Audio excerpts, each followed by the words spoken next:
Hi guys! Dito nga pala ako ngayon sa Pilipinas at kasalukuyang nasa farm ng tatay ko dito sa barangay New Pasig, Tacorong, Sultan. Ang diri sa buhi kagid.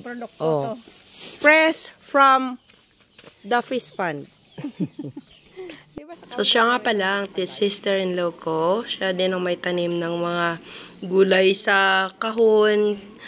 Sa hindi po nakakaalam, sa farm po na yan, mayroon po kaming fish pond ng tilapia at saka hito.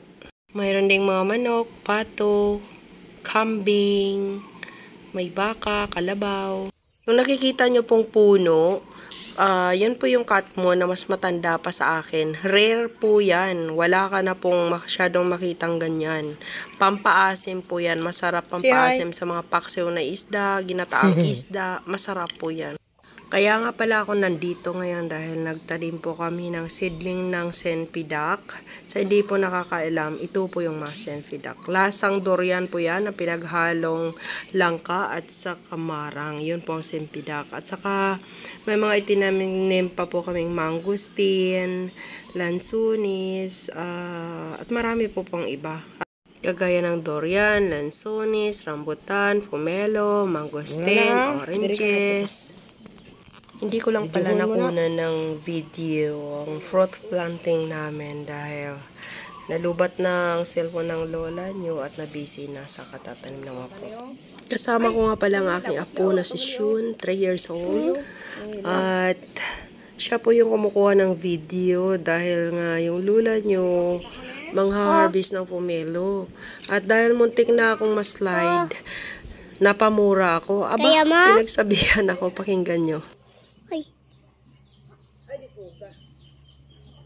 Bunganga mo ang ibig sabihin ng baba mo. Kasi nga napamura ako dahil muntik na ako ma-slide. So dito sa puno na to may na-harvest ako na 5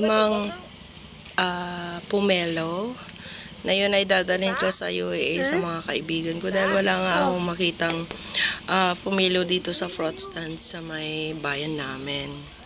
Buti na lang may mga tanim tong mga kapatid ko.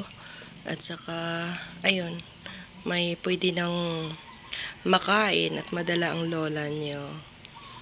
So, tinikman ko, of course. Napakasarap. Kaya sabi ko, sana bago ako umalis, may makukuha pa kaming pomelo na pwede nang kainin. So, ayan po, ang pomelo, 2 punuan lang po yan dahil nung tag-init namatay po yung iba. So, ayan, tinikman nga namin. Napakasarap. At syempre, dahil nasa farm ako, kailangan may manok, tinulang manok. At ito na, tinulang manok. Organic po yan dahil lahat po ng sangkap, kinuha lang namin sa paligid dito sa farm. Yan po, kapag may itinanim, may aanihin. That's our vlog for today. Thanks for watching.